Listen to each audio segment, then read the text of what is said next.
All righty, so we'll call the Governor's UAS Council to order on June 30th. I'll start with a roll call. Or if you are the delegated representative of a person, feel free to then respond accordingly to their name. Stacy Ziliak? No. Dustin Temple? Corey Hoffland? James Strait? Here. Jen Fowler? Here.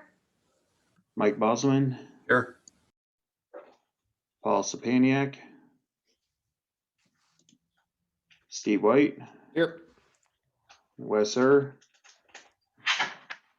myself. And we got someone else on the call here. So who? Hey, Cray, sorry, my microphone was off. I'm here for Stacy Ziliak. Oh, there we go. Okay. It's like, I'm pretty sure we had another representative on here. All right. Excellent. Thank you. All right. So anymore, our agenda really is getting fairly simple. We're going to just basically dive into the UAS plan and work on some of the aspects of where we're at with the development of that. So what we've been doing for the past few weeks in work groups is working on the development of a few different sections, primarily focusing on sections 2 of part 2 and sections 2, 3, and 4 of part 3. So I'll go ahead and share the screen and bring those up, and then and we can take a look and discuss if we agree and feel that we're pretty much done with those pieces on those. While I do that, does anyone have anything else they want to share with the team about something related?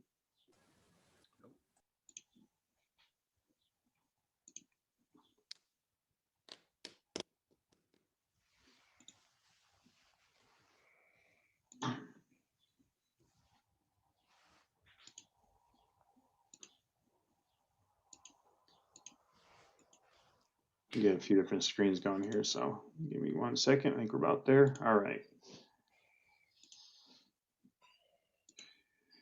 Okay, so the FAA, Steve, I had asked one question this morning, and I think I saw you had replied to it, so we can just jump to. Yeah, I made a change to one sentence that you had comments on. I deleted it out and put a new one in. It's further down, I think. Sorry, guys. This is Paul. I just joined. Sorry for being late. Hey, Paul. Oh, thanks, Paul. Appreciate it. I think that was along the transportation for hire section. Is that right, Steve? Well, up just a little bit, up just a shade, right? No, a little further. Right there, that right under the title of part 107, I put a different sentence in there. You commented on it didn't look right, and it didn't. So I put in a FAA issued part 107 remote pilot cert is mandatory for anyone planning on flying a UAS for non-recreational purposes. That's basically what it's all about. So yeah, okay. I'm gonna see if I can't get this thing to, I'm gonna switch over to the desktop app here so we can see it without all the text. Does that work all right for folks? sure. We're getting enough comments on here that it makes it difficult to read. So I'll switch the share to the Word document.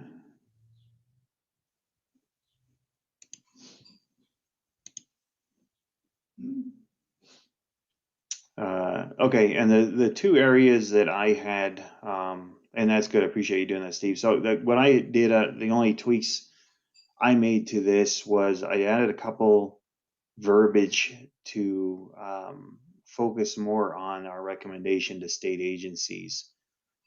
So for example, let me see if I can find where I mentioned some of this stuff.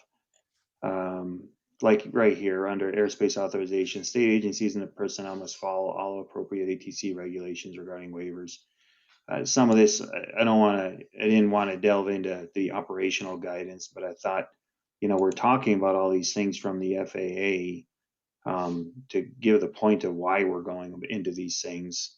We should remember to make sure that we're listing this because we want to make sure state agencies recognize they have to adhere to the FAA regulations, right? So the two areas, there was a bullet under the operational aspects. I took one out. Okay. I took out the one on flying for hire. Okay. All right. I Thank left you. this one in, that one you just highlighted, because I didn't know if some state agencies might think about throwing some payload onto an aircraft or something. So I left that in there. Perfect. Yeah. So the one that he omitted was transportation of property for compensation or hire is allowed, provided that, and though the FAA allows that, I was concerned if we put that into the Montana plan that it would look like we're telling state agencies they can start hiring out there since they're Yeah. staffing drones. And I was like, maybe we don't want to have that in there. Yeah, it's pretty irrelevant. So But the other part I think is because yeah. it's not unfeasible that they would attach a load to that to, drop an emergency fire shelter to folks out in the field somewhere if they needed an extra or something, right? I actually worry about somebody messing around with maybe a pre-built unit and thinking that they could mess around with the payload when it comes with the payload attached, and all of a sudden they decide they want to swap it out for something different. Right. I mean, Yeah. that's also a possibility. The other thing that I did and wanted folks to weigh in on is when I went to Drone Zone and looked at it under doing the airspace authorizations and remote ID, I realized I didn't think we had talked about accident situations, accident reporting. And so I basically just took, and interesting here, looks like the text font. That was me, Craig. I went in and because there's the NTSB part that's the FAA has been hammering too. So I added in, and I didn't work real hard on cleaning up the text. Sorry. Okay, no, that's fine. I just did a quick copy and paste off of Drone Zone. So, and we do talk about that in operations section as well. So we could be double dipping here. okay. I think at some point we're going to have to look between the FAA portion and the operations portion and try to make sure we're not overly repeating the same thing. In this area, it is required by the FAA to report this. In the operations, I would expect us to say, not only do you have to report the FAA, but you also need to report to state something, et cetera, et cetera, et cetera, right? Right. And so that's where I would think the differentiation should be, but what do folks think here? Anybody have other comments on it?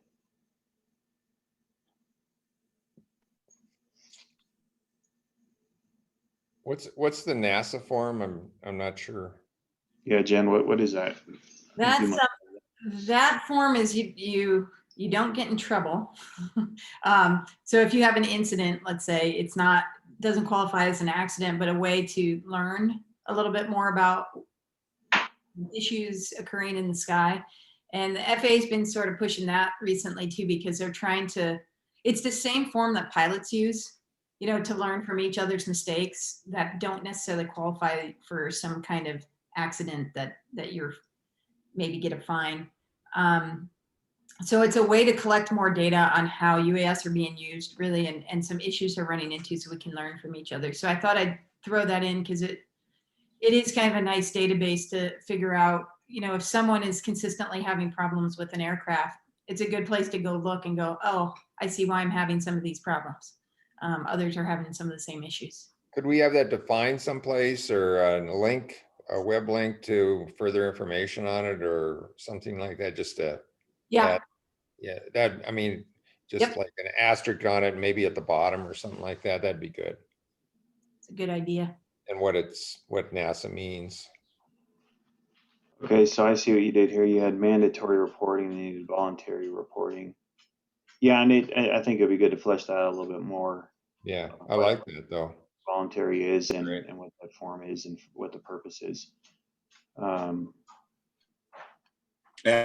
I'm comfortable with, since this is all federal kind of stuff, changing the operation section a little bit to refer to this section and just adding on or keeping the additional state requirements there. Okay. If that makes sense. Yeah, no, I think it totally makes sense.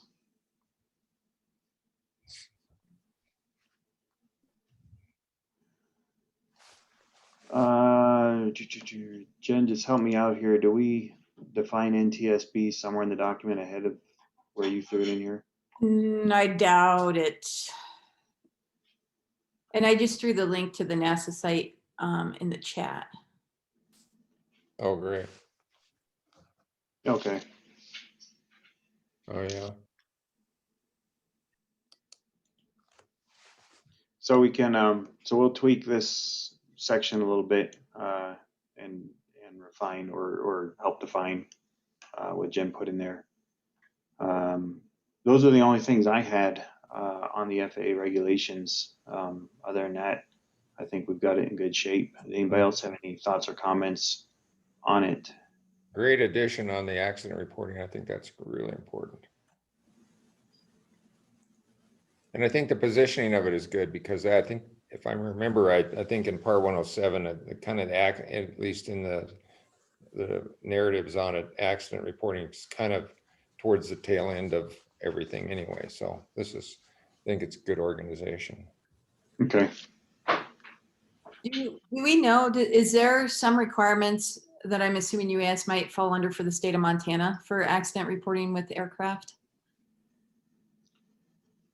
It probably depends on whether it was damaged or lost. For state property that's damaged or lost, there is a requirement to report it to the Attorney General's office if the value of that is over X dollars, which might be 500. I don't remember. So there probably is, if you crash one and really destroy it or it flies away, then that has to get reported to the Attorney General's office. So an agency director and Attorney General would be notified. Obviously, for purposes of UAS governance in the state, I think we'd want to say also needs to get reported to the council or at least the MDT oversight group so that they can properly mark that on the logs for that particular UAV device and remote ID that it no longer is in the possession of the state.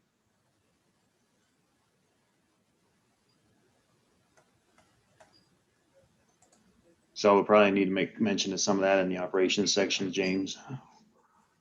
Yep, I'll take care of that.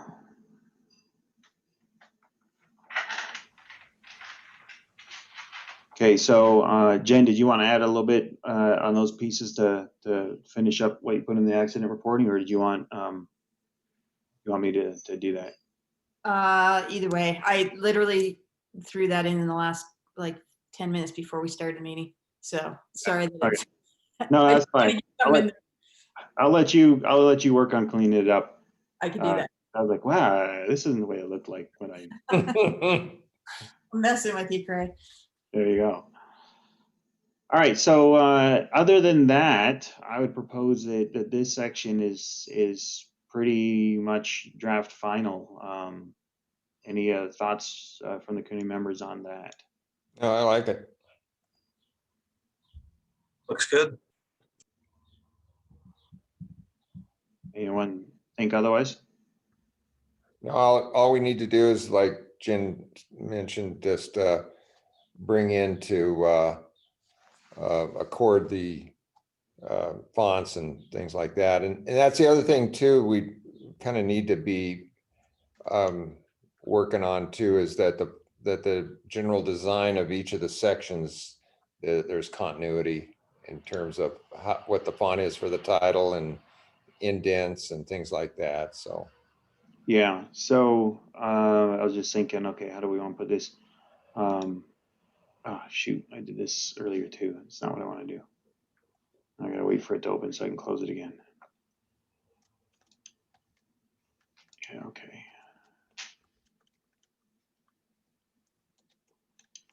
let's see, how do I rename it? We'll put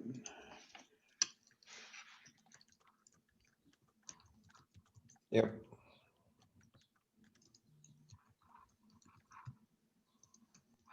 that's probably a little long, but you guys get the idea. Yep.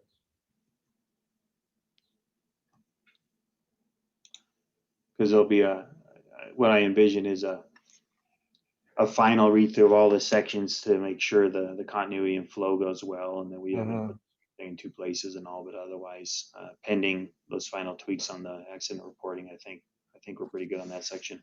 Yep. All right, so let's move on to the next one that we've been working on, and that'd be, if I go in order, section 2, centralized oversight for the plan itself. Mike, you haven't been with us for a bit, so I'm very curious to hear your thoughts on this section and area, and what's being proposed here. I'm not sure we've had a whole lot. Well, You guys got your legislative approval. So. go ahead. Sorry, what was that? I said I'm not sure we've had a whole lot of conversations since you got your legislative approval, so I don't know where you guys are at with your plans there. No, we haven't, but we're in the process of kind of creating, I guess, a section, for lack of a better description. I don't know exactly how it'll be defined organizationally. Obviously, the intent is to get our hands around MDT's UAS business, but we haven't lost sight of the expectation that we would take on this role. In fact, that was part of what we said in the legislature when we were requesting the FTE and the funding for the programs. So I'll be honest, I think that given how busy everyone is, no one has time to really take this on until we get that person identified, filled, and that's first order of business is stand up the program, define it for MDT, but also work with this group to define where those boundaries are with this recommendation. So it might be another month or two before someone is in the position. I'm pinging the chief engineer right now to ask him where he's at with filling it. Well, I think that's fine because, if we can get the overall draft plan finalized, September or shortly thereafter this fall, it's really going to be, after that, depending on how the governor's office handles this, that we would end up looking to start getting those pieces plugged in and built. So, it'll probably be pretty late fall, I'm going to guess, on the early side, or it won't be until before then that really they start looking for pieces to get put in place, I'm going to guess. And some of this might evolve over time too, because we're going to take a shot at this group and the people that are part of this council now. But I also see this program evolving as business use evolves, as technology evolves. I think we have to keep an open mind that what we produce today from a governance and process perspective has to be flexible and be prepared to change as necessary. Yeah, I think absolutely. And I expect a lot of it will kind of flex and morph over time. It depending on how the governor's office wants to actually run and do this. And then as we develop and see what's working and not working, I kind of have to say, I say the time frame of late fall, and part of me says the way state government goes, it'd probably be the first of the year. But the way this administration's been running, I could see it being October. So yeah, there's not a lot of messing around. So you're dead on, Cray, and expectations might change too, that we move faster. So yeah. So let me be better prepared at our next meeting with something a little more specific with regard to time frame.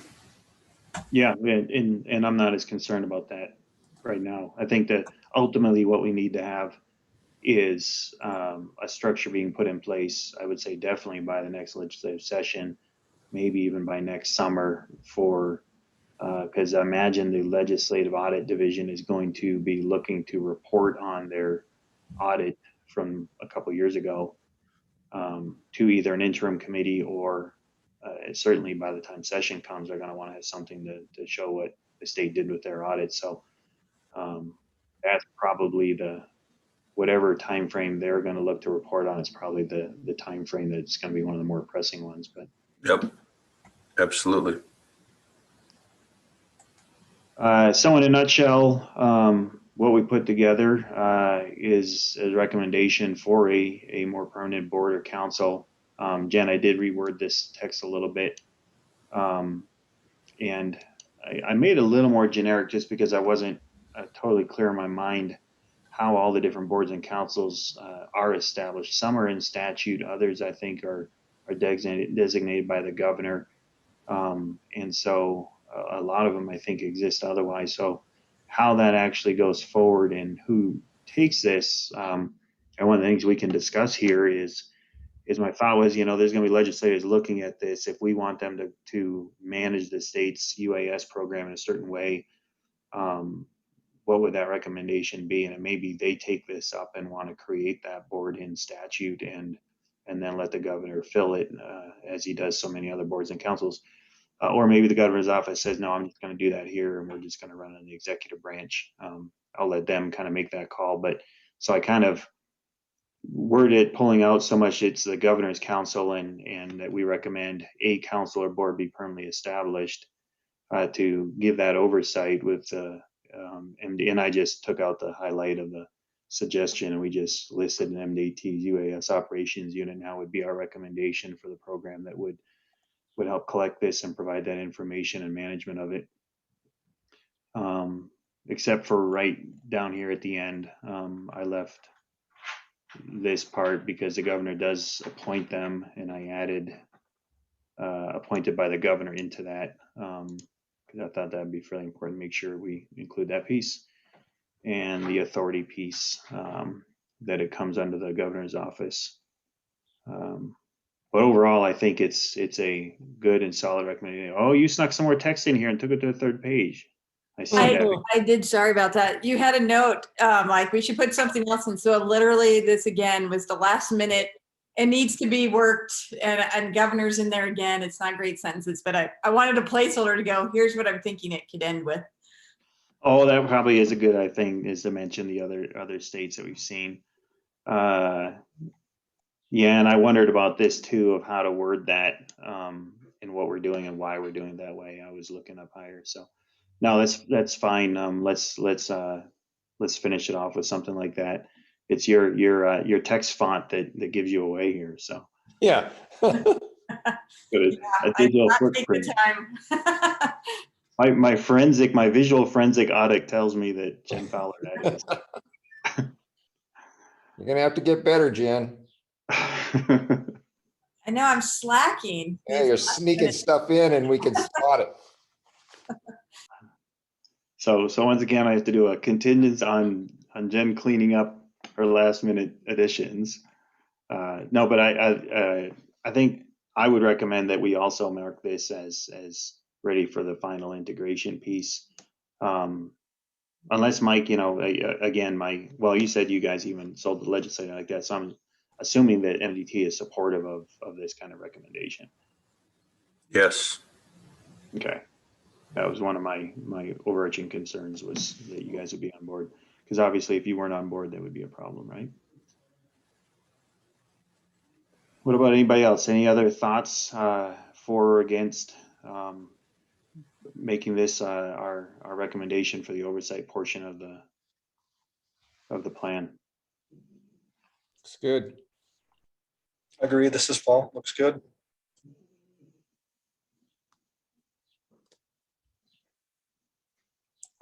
Good. James, okay.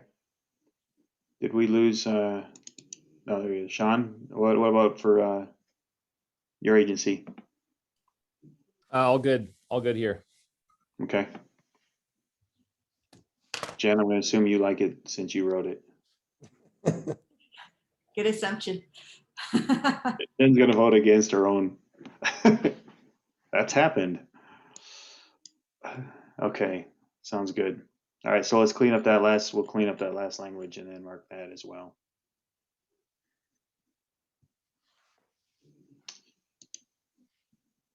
Let's see here, I probably have to close that to change the title.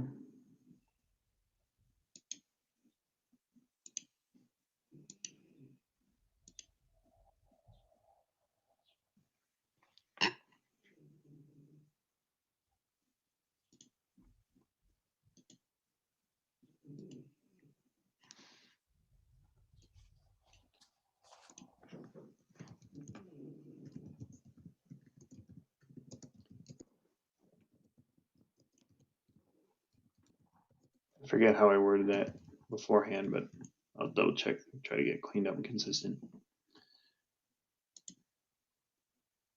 All right. James, where do you want to, where do you think we're at with the operational protocols? We already discussed a little bit, a couple tweaks you're going to make. Did you want to? Yep, I put those in there and we can go through if you guys want to. Okay. Do you want to drive? Now,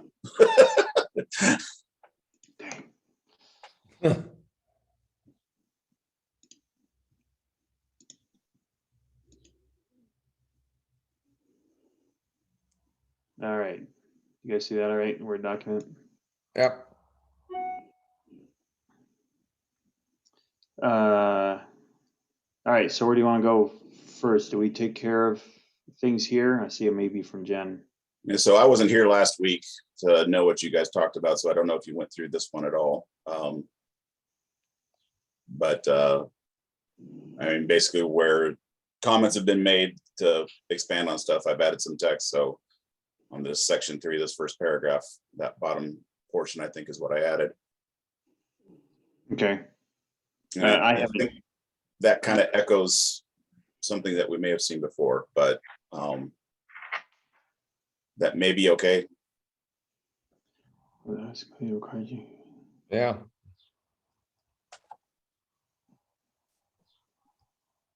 Yeah, that sounds fine to me on that. I didn't get a chance to review the final stuff you've done on this document, so I'm a little less useful on that one here. I don't know if Jen or Steve have been able to look at it because I know we had some comments. I haven't added anything since my first round of comments. Okay.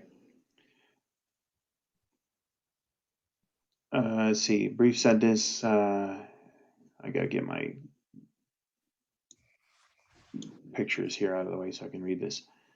Define Yeah, so I best- just took a stab at just kind of making it more of a explain like I'm 5 kind of situation for the difference between civil and public. Yep. Okay. Good. I think that's helpful, and I'm sure folks that are a little more versed in the stuff know the differences pretty quick. But took out that. Okay.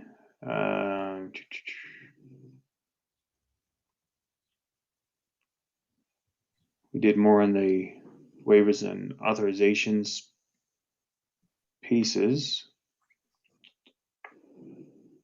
Public operation, certificate of authorization, you kind of define that and Yep. reference that, okay.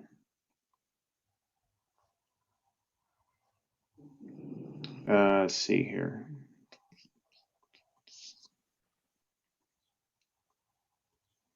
Would we end up with training on this stuff? Let's see. Did we put in X number of hours? I don't remember anything about that. What were we gonna do here? Jen, you guys had something on your side. Were we gonna, I was thinking we were gonna mimic what the university system had, but I don't recall offhand. Were we gonna require quarterly 3 takeoffs and landings? Was that gonna go in here? Was that somewhere else, or where were we gonna be at with that? I can mention, yeah, the takeoff and landings was something required in one of our COAs that is no longer in our COAs. But we've been doing, because we have students, we've been doing weekly flight training and then monthly during the academic year. So to some extent, I think that is a discussion. I don't know that every state agency wants to do what we're currently doing. We have our flight reviews that we make sure people go through, but we're still working through, you know, how often do we really want through the university system to require certain takeoff and landings within 90 days or something like that. We just happen through our office that we're flying enough that we have training monthly. So I think that's a discussion for this group.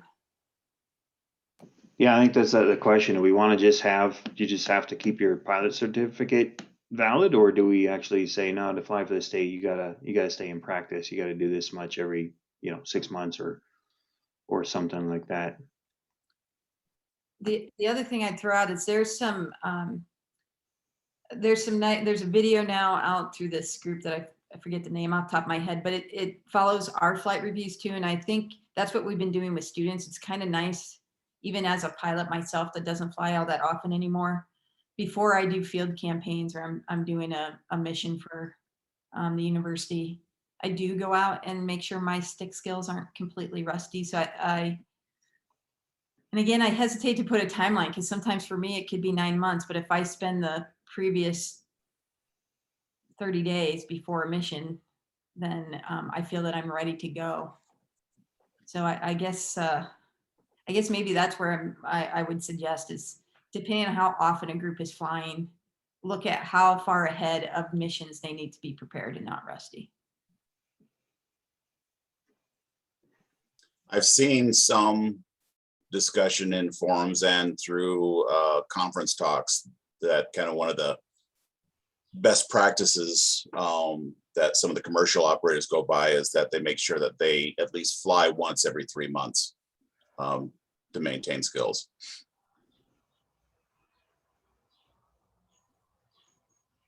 Yeah, I was kind of leaning that we should have something just to show that the state's doing due diligence to make sure people are being responsible pilots and such. What the right number is, I'm quite open to discussion. I know, at least in my world, 3 months can go by really fast. Mm-hmm. And so Well, when you're in a situation where 6 months of the year is frozen, and you can't go flying anyway, it becomes an issue too. right? Yeah. So, so I think at least a 6 month window. But then you're trying to do one in the fall or first thing in the spring, right? So, well, I suppose if or to the way Jen was referencing, before flying an actual mission. I mean, I guess that would also constitute though a flight. So, Mike, do you guys have anything for your staff or your pilots on how often they need to go, or are they just flying so much it doesn't really impact them? Did we lose Mike? Sorry, it's frequent enough, and I also don't think we have an established number timeframe. Maybe it looks like something within the previous 30 or 90 days before an official flight by the state that the pilot has had to go through some kind of current hands-on training. So what would hands-on training look like then, Jen? When I say that, I'm thinking of you're out there literally flying, like we'll do flights in circles, we'll do different, it's all manual flying. Often our missions are actually autonomous, but in the event that something goes wrong on the UAS, the GPS goes out, our pilots need to be able to take over and confidently fly back. So takeoff and landings, we practice flights in circles, we do squares, we have cameras pointed in different directions, fade in, fade out, work around some obstacles. That's the kind of hands-on training, I guess I'm saying, and a way to keep your stick skills up to speed. Wow, that's that actually sounds pretty good. Well, that's what I was thinking. It's a document like that could be in the appendix, and actually, I like what U of M does and what Jen's doing over there. And I was just thinking of a modified version of that and just reference it. But somewhere in here, I suppose you got to kind of declare that, you know, you need to accomplish those exercises every 90 days or 30 days or something like that. So And- does this become an issue of the agencies need to determine what they need for their pilots to stay current, or is it a state standard that goes into policy? I think this would be a state standard that would be part of this. It's certainly nothing to do with the FAA. Yeah, I would agree with that. Yeah. 'Cause Well, the I weird- wasn't referring to FAA. I was referring more to the agency. Like, Yeah. does DEQ or DNRC make their own policy, internal policy on how long their pilots can go before they have any flight practice? I think that from my vantage point, I think the way to go would be to have a minimum standard in this document and allow, and just simply say the agencies can make it more strict if they wish. So Yeah, you could have a 90-day thing here and then just suggest that the agencies can certainly, you know, do 30 days or whatever they want to do. And that way the agencies can do their own deal, but there's expectation through this document that there is going to be some sort of flight review that's taking place. So what if we had, and I like the idea of putting that in the appendix, Steve. Now I understand what you're referencing there. So what if we had, so all state employees who qualify as pilots shall possess a current FAA certified remote pilot license and have maybe annually pass an agency approved practical flight review? At least annual, something like that.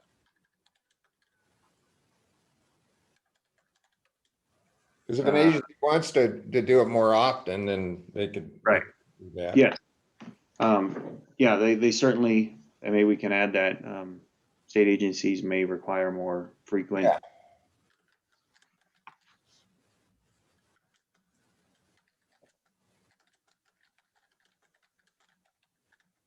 That way- James, are you in that? In the driver's seat. I yeah, guess. I'm in there.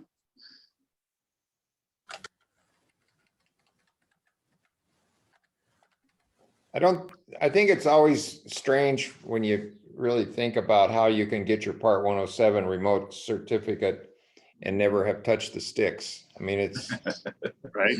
I had a young lady call me up. She worked for PBS here, and she was really excited that she got her Part 107, but she'd never taken the Phantom out of the box. And how much would I charge to come and teach her how to fly it? So I said, okay. Well, you gotta start somewhere. At least she reached out and didn't just do it. Yeah. That's what most of us do. Scared to even open the box. It might take off. Go to a nice big open She was field. pretty nervous. Well, and I kind of actually like that idea, what we're putting here, because then the agency still has some autonomy to define what that practical flight review is. But they do have to make sure there's one that happens. And if they determine that needs to happen twice a year or 3 times a year or every 6 months or within 30 days, they can do that. And if we feel it appropriate that we need to get more stringent on that, or if the council in the future decides that they need to be more specific on what that is, then they certainly can do so. Well, I always reflect on the reader that if a legislator or somebody reads this, that it's not absent some sort of requirement for flight review, and that could become a sticking point that says, there's nothing in here that talks about safety to the public, etc., because you're not really, the one thing you're missing the fact that are the agency pilots, checking their skills. And so I think that it's good for the reader to recognize that this is a component of this document. Yeah, and the appendix, when they see what's in the appendix, then they'll get a much better idea of what exactly we mean, what that should look like. This isn't just take it off, go up 40 feet, bring it back down, you're good to go. This is actually, Mhm.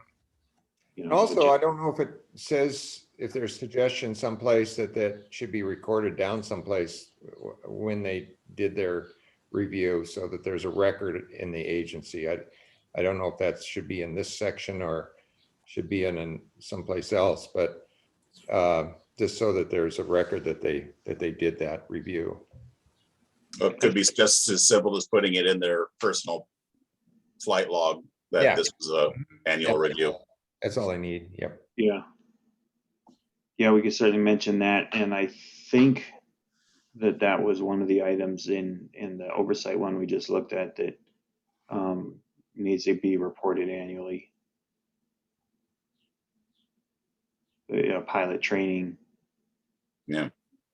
log or whatever. I forget how it was worded over there, and we may have to tweak that depending on this here, but so we could also add something that should be recorded in the training log or yeah. Jen, do you have that fun little exercise you just described documented in some type of a document that we could put in as an appendix or no? Yes. I did. I think it's already there. Didn't you load it up into Teams someplace? I thought you did. Yeah. I think we already have it in the appendix folder. Is it? Okay. Yeah, okay, because I know I printed it off, so I've got it, but I'm sure that it was out there.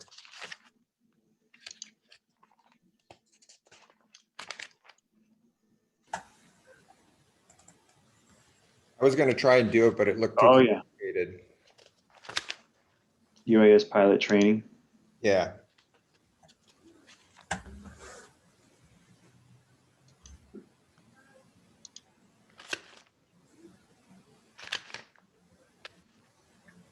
Oh yeah, that's right. I do remember seeing this now. Excellent. Yep. Good. It's really good. Yeah, no, thanks for doing all the heavy work for us, Jen. I'm so glad you guys are so ahead of us on this. No problem. It looks pretty complicated, Jen. I'm glad I don't have to do it. Oh, Steve, I'm going to make you do it when you get it together, because you can see how well I do too. I can, but your number one problem is colliding with birds, and that's kind of my big thing. I know some of our practice areas, unfortunately, are by the river where osprey like to hang out. You know, I'm usually looking for magpies. So. You're chasing them? Yeah. Well, then you gotta make Steve do it with his Mavic so that he has to deal with the goggles on. I chase the magpies with my FPV. Or the FPV, yeah, that's what it is. For you magpie lovers, I've never caught one, so there you go. All righty. Anything else on? Oh, let's see. Let's keep going. I didn't keep going down here. Say mission control.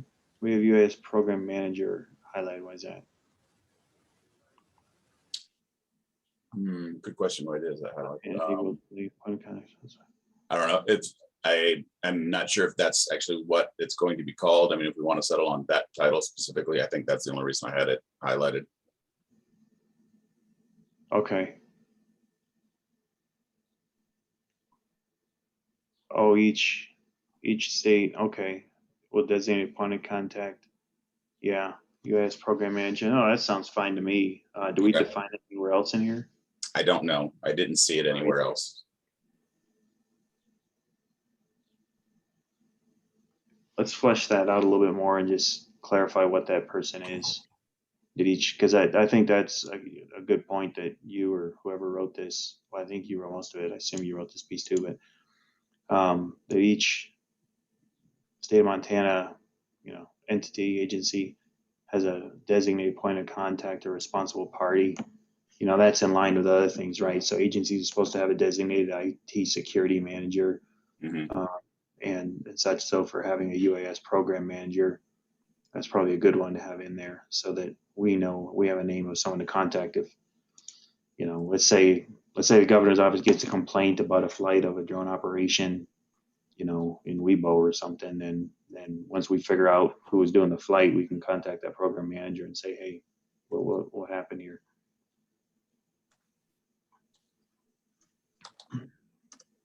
So that'd be good to define that a little bit more. Yep. Post-flight report, good. Emergency procedures. Seemed to me this one was needed more fleshing out, and maybe we've done that. Are we good with this section? So this is the, I'll have to edit this a little bit because we're kind of transferring this federal requirement over to the federal section. And then I will just edit this to indicate what needs to happen at a state level. Yep, sounds good. So on this, and I've had a conversation this morning, going back and forth actually since yesterday. So yesterday, my team did our department's first, I guess we'll call it a UAS webinar. It started off as an idea as a brown bag lunch thing and turned into an actual formal webinar to let everybody know what our DNRC was doing with our UAS program and to start getting people organized. We had up to 71 people attending that. It was really a well attended, all the way from upper level leadership to a lot of program staff wanting to know, how do I get involved, or what do I do with this, or just what are we doing? And of that, it was good. We identified 2 more pilots that we didn't know we had, so it was good to get them. One of the things that came up afterwards of why we did this was to help everyone start realizing we are going to be organized as an agency, and we are going to have to report these things up to a central oversight group. And so we need everyone working together. We need to know what drone you have. We need to know what the remote ID is. We need to know the pilots. We need to, we're going to have to start, calculating these things, the cost benefit analysis and your logs and such. And the thing that came up kind of related to this was drone insurance. And one of the reasons, again, we needed people to tell us if they have a drone is because we have to get on our insurance policy with the state, with the Risk Management and Tort Division. And I know the council's talked about this in the past on this information. And so what we've gotten from Risk Management and Tort is we list the drone as a vehicle on our vehicle policy, and because the state is self-insured, that is adequate for insuring the drone. What I'm continuing to push on, though, is does that actually also include liability insurance for the pilot? Because the drone isn't manned. It's not like there's a driver of the vehicle.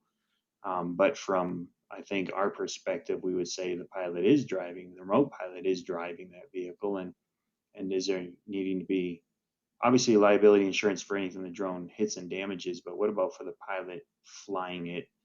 And the scenario that I proposed was, let's say we're in a middle of a mission and suddenly a wind comes up and we lose control of the UAV, and it ends up, coming down and landing on someone's personal property, and they suffer physical harm, or whether a person or their property is harmed, and they turn around and sue the agency for flying in unsafe conditions, right? And so what kind of liability insurance do we have on that? So I don't know if any other agencies already tackled that and has a good answer on how they're handling that.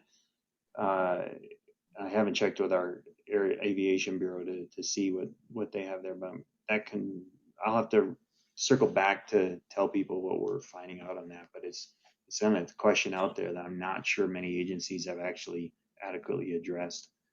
Yeah, I know that we have all of our UAVs individually, on our liability insurance, but yeah, I don't know if that transfers over to personnel. I would assume that we are covered under a liability from our actions, regardless whether or not we're flying a UAS, but I don't know. So it's probably a good question. Might be, Craig, this is Paul, might be a question that you ask Tort Division specifically. I know when you look at the public safety side, if they're within the scope of their duties and acting appropriately, they're going to be covered. But then that comes into the question that you just brought up is, what if it's a situation where they're flying, hazardly, there's some neglect or something like that. Would they still be covered under the scope of their duties? Yeah, right. Yeah, it started raising concerns that this may have gotten overlooked a little bit by risk management and tort.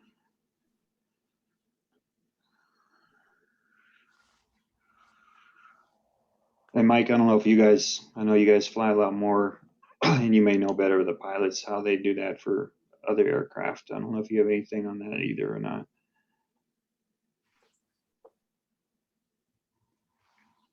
Mike's gone. All right, no problem.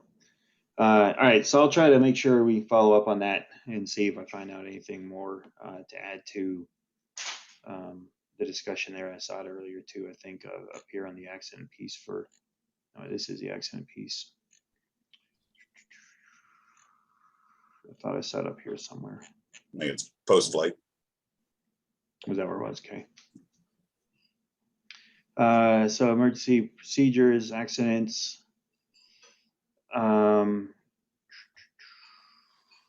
Maybe this gets incorporated with the other. What's the difference? Do we have this twice or is this something separate?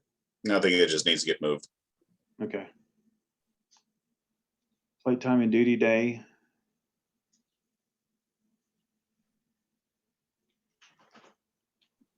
That was stolen from a previous draft of work we did. I'm not sure who it came from, but I just incorporated it. So I can tell where you came from because I'm like, oh, this showed up again. This is actually from DNRC. So this goes probably way back to the beginning when I first loaded up. Here's what DNRC did for a policy. And our aviation folks were adamant that this has to be in there because of their FAA requirements. I just find it kind of amusing because I don't really see it as it applying to drones. I suppose if you had enough batteries, you could fly for 16 hours. But it just, it's like, okay, well, yeah, you need a break eventually. So I don't know if we really need this in our operations section of this policy or not. And I don't know if anybody else has any thoughts or has seen this before or not. I would agree. Everything I've ever done, I mean, it's really intermittent flying, and I'm more concerned about trying to bust through, rain or wind or something.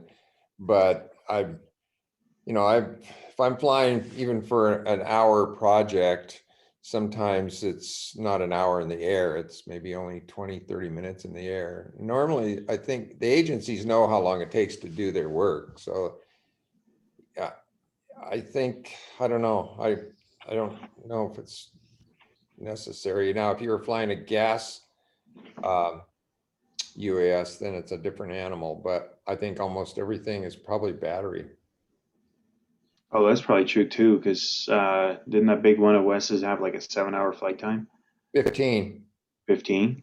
Mm-hmm. Well, maybe it's not. But let me add to that it's 15 hours of flying, but it's autonomous. So I mean, in that particular instance, you got an aircraft up there without a pilot on the ground or in the air. I mean, it's flying a mission by waypoints. So it's those that are on the ground are monitoring the flight, and but that's a different deal. I just don't know of anything that would be anything that's in the air that long. That's almost military stuff. Unless it all depends on what the agencies have. I mean, if they have some gas units, I'm just trying to think why they would have them. What kind of mission? DNRC would probably be the only one, if you ever started doing the stuff that Bridger Aerospace is doing, that you would ever have to worry about that. Well, I think it comes because I think it's in some FAA flight books for general pilots. The question, no, I see that. Still apply under Part 107. Right. Because I doubt it says it under Part 107, but maybe we end up leaving it for the future reference of those future drones or ones that can handle it. Because they still got to be alert because it's a safety issue is really what it comes down to, right? Mm-hmm. I don't want people getting fatigued.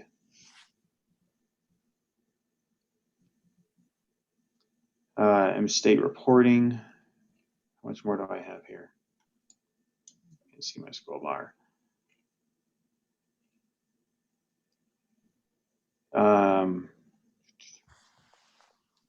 then references.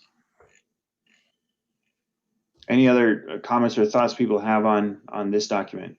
Go up further. There was one section we didn't talk about, and I mean, I didn't know if it was relevant or not. Keep going. Right there. Down a little bit. Just, yeah, right there. 2-9-108. I don't know if that's relevant. That the title of that is Limitation on Government Liability for Damages and Tort. I stuck that out there, and I mean, this is a section of the document where the lawyers need to look at it, and risk management and so forth. Okay, I thought that was related to training, so I didn't look at it. Yeah, no, it was related to that parentheses right above it, state insurance requirements for contractors.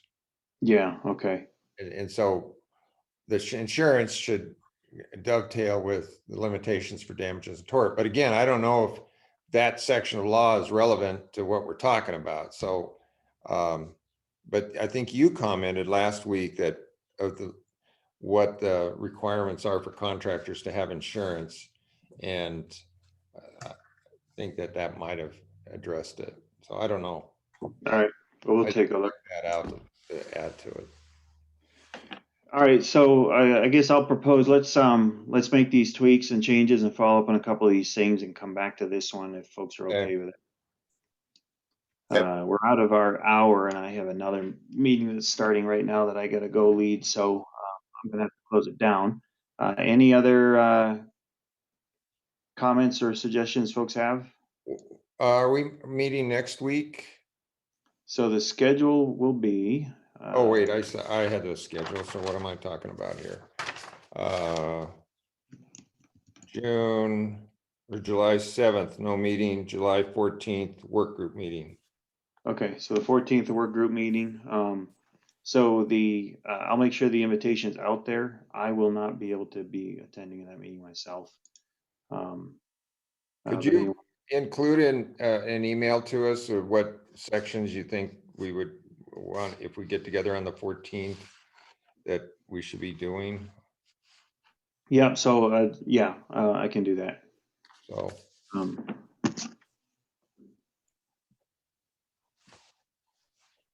and then we do need some more work on more sections. So for the work group over the next month, the next official council meeting will be 18th of August, and the goal is we have a lot more sections ready for final review by then. So, I do need to ask for public comment. Any public comment? I don't think we have any public folks on the call. Okay, we're gonna wrap it up. So the next meeting will be a work group meeting on the 14th. Yep. Next full council meeting will be August 18th. Any last comments, suggestions from folks? thank you very much. Thank you. Thanks, Thanks, everybody. everyone. Take care. Thanks for all your work, folks. Appreciate it. All right, we'll see you later. Yeah.